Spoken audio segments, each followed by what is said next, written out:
ये कहानी राजस्थान के कोटा शहर की एक भूतिया हवेली के बारे में है। ये हवेली राजा महाराजा के समय में बनाई हुई थी, लेकिन पिछले 18 साल से ये हवेली में आज तक कोई भी रहने के लिए नहीं आया है। इच्छा होने पर भी इस हवेली में कोई भी नहीं रह पा रहा था, क्योंकि लोगों का कहना था कि इस हवेली में भूत प्रेत का साया है। जब अजीत सिंह को इस हवेली के बारे में पता चला तो उसने तय किया कि वो इस रहस्य को जानकर ही रहेगा, क्योंकि लोग इस हवेली में नहीं रह पा रहे थे। उसने मजबूत इच्छा शक्ति से हवेली में रहने की पूरी तैयारी कर ली। जब उसने हवेली के अंदर जाने के लिए पैर आगे बढ़ाए तो दरवाजे पे किसी अनजान व्यक्ति ने उसे रोक लिया और नजदीक जाके बोले, कौन हो आप और किधर जा रहे हो?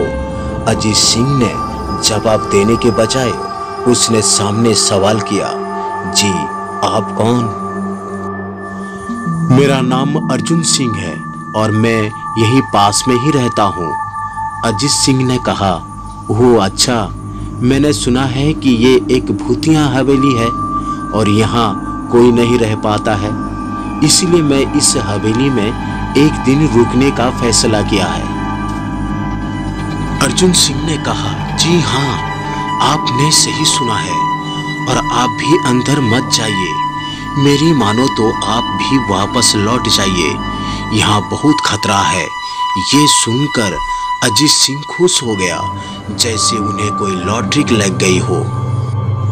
अर्जुन ने उसकी खुशी को देखकर बोला, आप क्यों खुश हो रहे हो? आपको तो भूत का नाम सुनकर डर लगना चाहिए। शायद आपको पता नहीं होगा कि मैं भूत प्रेत में काफी दिलचस्पी रखता हूँ। अगर इस हवेली में भूत है तो मैं अंदर जरूर जाऊंगा और सारी सच्चाई का पता भी लगाऊंगा। इतना कहकर अजीत सिंह उस हवेली में चले गए। अंदर जाके अजीत ने अपने बैग को साइड पे रखा और हवेली की चारों ओर देखने लगा। सारे रूम भी चेक कर लिए। बाद में ड्राइंग रूम में आके सोफे पर बैठ गया। उसने वहां बैठकर दारू के 2-4 पेग भी पिए।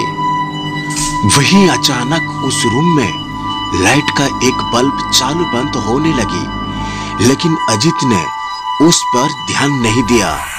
थोड़ी देर बाद दूसरा बल्ब चालू बंद होने लगा। फिर तो हवेली के सारे लाइट चालू बंद होने लगी। ये सब देखकर अजीत अपने जगह पे खड़ा हो गया और संपूर्ण सावधान हो गया।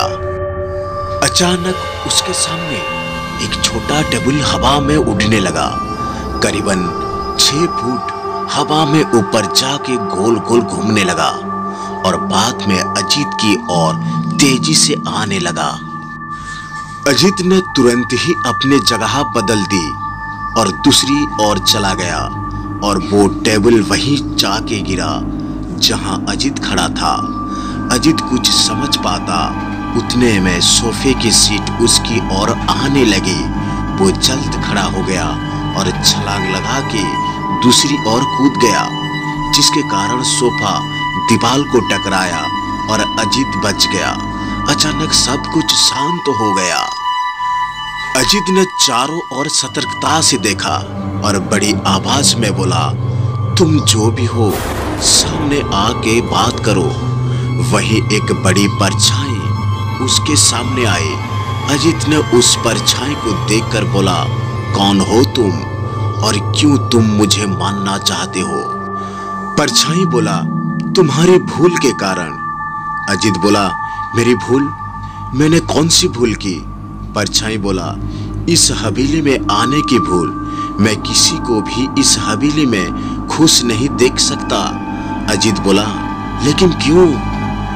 वो परछाई ने जवाब दिया, आज से 18 साल पहले इस हवेली के मालकिन ने मुझे यहीं पे ही मार डाला था। मेरी कोई गलती भी नहीं थी। इस कारण की वजह से मेरी आत्मा इस हवेली में भटकती रहती है। मैं किसी को भी इस हवेली में नहीं रहने दूंगा, क्योंकि इस हवेली में मेरा खून हुआ था। इस हवेली में जो भी रहने के लिए आएगा उसकी मौत होगी। अजित ने कहा, मैं तुम्हें अपने असली रूप में देखना चाहता हूं।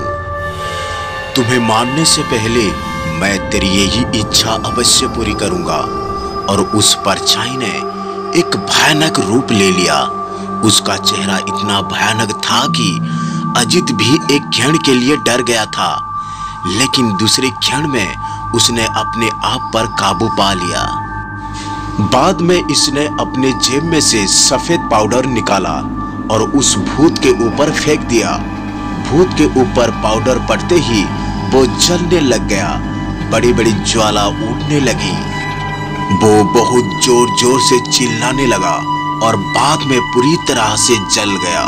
उसके बाद अजित ने चैन से सांस लिया और वहीं पर सो गया। दूसरे दिन सुबह जब अजित को सही सलामत हवेली से बाहर आते देखा, अर्जुन का होश उड़ गया। अर्जुन ने अजित से पूछा, तुम कैसे जिंदा हो? जब अजित ने अर्जुन को कल रात को घटी घटना को पूरी तरह से बताया और बोला, अब यही हवेली भूतिया हवेली नहीं रही।